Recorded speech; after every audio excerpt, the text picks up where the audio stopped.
Hello అండి, అందరు ఎలా ఉన్నారు? నేనైతే బాగున్నాను. మీ అందరికీ శుభోదయం అండి.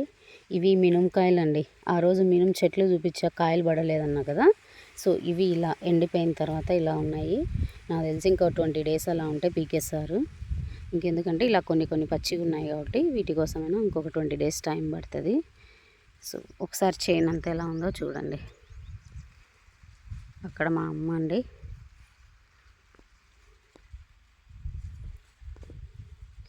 నీళ్ళు పెడుతున్నారు.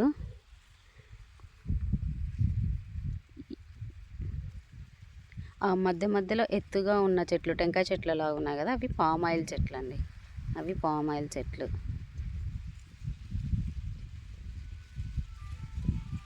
ఒక్కసారి మీకు ఇవి ఎలా ఉంటాయో లోపల చూపిస్తాను, చూడండి. ఇలా ఉంటాయి. ఈ సాలు ముందేసినదండి, ఇది అయినది. అందుకని ఈరోజు ఇది పీకాము మేము. మొత్తం పీకి పువ్వులు పెట్టుకుంటా పోయాము. ఆముదాలండి, ఆముదాలు. ఈ ఆముదాలు ఇవి చూసారా? అంటే ఆముదాలు అంటే మనకి సమురు వస్తుంది కదా, దీపంకి తలకు పెట్టుకుంటుంటాం పిల్లలకి ఎందుకు. ఇవి ఇలానే పెద్దగా అయ్యి కొద్దిగా ఎండిపోయిన తర్వాత పీకేస్తారండి. లోపల విత్తనం ఉంటుంది, ఆముదాల విత్తనం. అది పామ్ ఆయిల్ చెట్టు. ఇంతే అండి ఈ రోజుకి ఈ వీడియో మీకు నచ్చినట్లయితే లైక్ చేసి, షేర్ చేసి, సబ్స్క్రైబ్ చేయండి. Thank you.